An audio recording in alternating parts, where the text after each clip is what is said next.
আসসালামু আলাইকুম। আজকে আমরা একটা সাইডে আসছি। লাইনের প্রবলেম হচ্ছে ইউপিএস চলতেছে না। আজকে আমরা এটার সমস্যা কি সেটা বের করব ইনশাআল্লাহ। দেখেন এখানে আমাদের ইউপিএস থেকে ইউপিএস অন আছে, লাইন আছে, ইউপিএস আছে, দুইটা সমস্যা ওকে আছে। তাহলে এখানে আমরা ভোল্টেজটা চেক করব।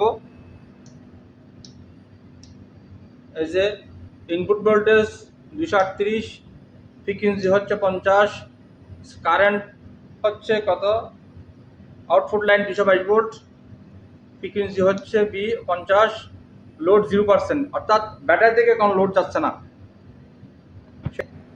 আমি যখন ব্রেকার বন্ধ করব, সিস্টেমটা হচ্ছে যখন পিটিভি থেকে লাইন পাবে সে প্রথমে এটা দিয়ে ইউপিএস দিয়ে এই ফ্রিজকে কি হয় ব্যাকআপ দেয়। যখন পিটিভি থেকে আসবে তখন সে ডাইরেক্টলি পিটিভি থেকে চলবে, পিটিভি থেকে যখন বন্ধ হয়ে যাবে ফ্রিজ বন্ধ হতে পারবে না, ব্যাকআপ ব্যাটারি থেকে ব্যাকআপ দিয়ে ওকে রান করবে। এখন আমরা এটা টেস্ট করব পিটিভি অফ করলে এর কাছ থেকে যায় কিনা। দেখেন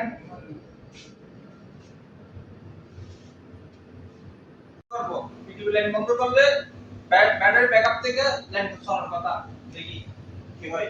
দেখালাম না, অফ করলাম, বন্ধ গিয়ে হ্যাঁ ওকে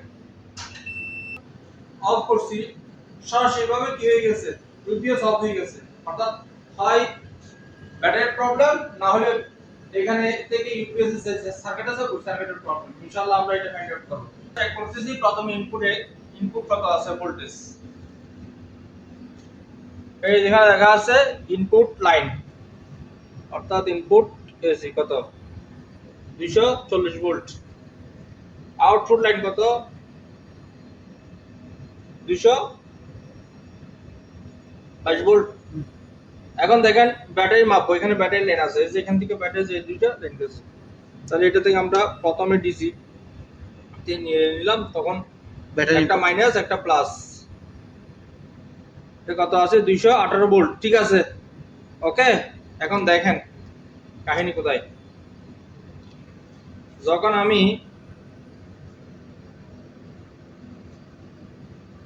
এই যে এখন পাওয়ার বন্ধ করতেছি, দেখেন মিটার মিটার একটু মিটার মিটার মিটার রাখি বড় করে রাখো।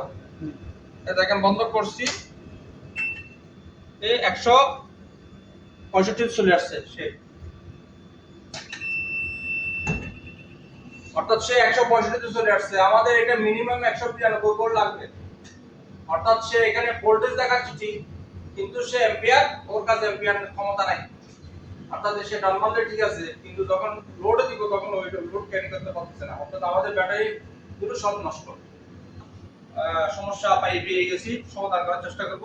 অর্থাৎ এই ব্যাটারির এখানে 16টা ব্যাটারি আছে, প্রত্যেকটা 12 ভোল্ট করে, সেই হিসাবে 100 মিনিমাম 192 ভোল্ট লাগবে।